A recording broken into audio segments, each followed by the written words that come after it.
കേരളത്തിന്റെ ആദരണീയ മുഖ്യമന്ത്രി ശ്രീ പിണറായി വിജയൻ അവർ എത്തിച്ചേർന്നിരിക്കുന്നു. അദ്ദേഹത്തിന് സ്വാഗതം.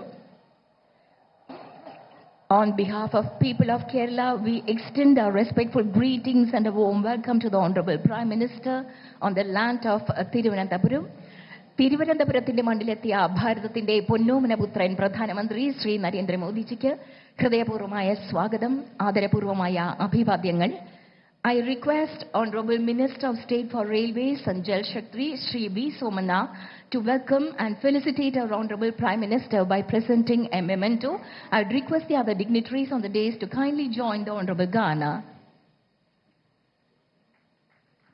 ആദരണീയ കേന്ദ്ര സഹമന്ത്രി ശ്രീ ബി സോമനെയും മറ്റ് വിശിഷ്ടാതിഥികളും ചേർന്ന് സമ്മാനിക്കുന്നു.